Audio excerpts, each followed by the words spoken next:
So June 1, June 2 ఈ tea news education fair జరుగుతోంది. ఇది ఎవ్రీ ఇయర్ టీ న్యూస్ వాళ్ళు కండక్ట్ చేసేది.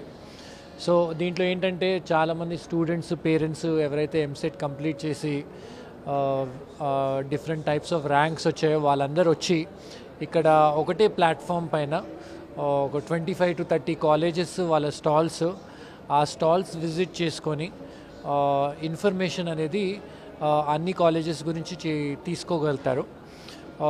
దీంట్లో ఒక బెనిఫిట్ ఏంటంటే ఒక పేరెంట్కి ఏదైతే ఒక కాలేజ్ని చూస్ చేయాలో దాంట్లో ఇక్కడికి వచ్చిన తర్వాత షార్ట్ లిస్ట్ చేసుకొని జస్ట్ ఈ స్టాల్స్ విజిట్ అయిన తర్వాత మళ్ళీ ఏవైతే కాలేజెస్ షార్ట్ లిస్ట్ చేసుకున్నారో ఆ కాలేజెస్కి వెళ్ళి ఆ కాలేజెస్ గురించి తెలుసుకొని ఈ మొత్తం ప్రాసెస్ వాళ్ళకి చాలా ఈజీ అవుతుంది ఇట్లా ఒక ఎడ్యుకేషన్ ఫేర్ ఉన్నప్పుడు. సో నా సజెషన్ ఏంటంటే అందరూ పేరెంట్స్, స్టూడెంట్స్ ఇలా టీ న్యూస్ ఫేర్కి వచ్చి అన్ని స్టాల్స్ విజిట్ చేసి వాళ్ళు ఇంకా ఒక బెటర్ డెసిషన్, ఒక కాలేజ్ ఎట్లా చూస్ చేసుకోవాలనేది ఒక బెటర్ డెసిషన్ తీసుకోవచ్చు. సో ఇప్పుడు మాకు Vignan Institute of Technology and Science ఉంది రామోజీ ఫిలిం సిటీ దగ్గర. సో దాంట్లో all CSC related courses plus core branches కూడా ఉన్నాయి, including mechanical, civil, instrumentation, electrical engineering, all courses ఉన్నాయి.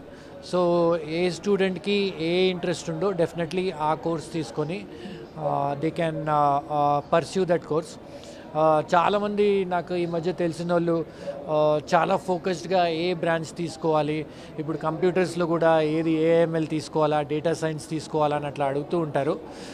నా సజెషన్ ఏంటంటే ఎప్పుడైనా ఒక స్టాండర్డ్ కోర్స్ తీసుకుంటే వితౌట్ స్పెషలైజేషన్సే సిఎస్సి కోర్ ఉందనుకోండి, సిఎస్సి తీసుకుంటే దాని తర్వాత మీకు ఇప్పుడు మీరు థర్డ్ ఇయర్కి వచ్చేసరికి, ఫైనల్ ఇయర్కి వచ్చేసరికి మేబీ ఒక డిఫరెంట్ ట్రెండ్ రావచ్చు.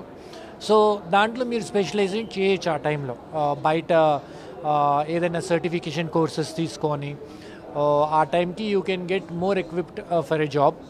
సో ఎనీహౌ నా సజెషన్ ఏంటంటే ఏ కోర్స్ అనేది ముఖ్యం కాదు, మీరు ఏ కోర్స్ తీసుకున్నా కానీ మీరు ఆ కోర్స్లో బాగా పార్టిసిపేట్ చేసి బాగా టాప్ 10, టాప్ 15లో ఉంటే మీకు డెఫినెట్లీ మంచి ఆపర్చునిటీస్ ఉంటాయి.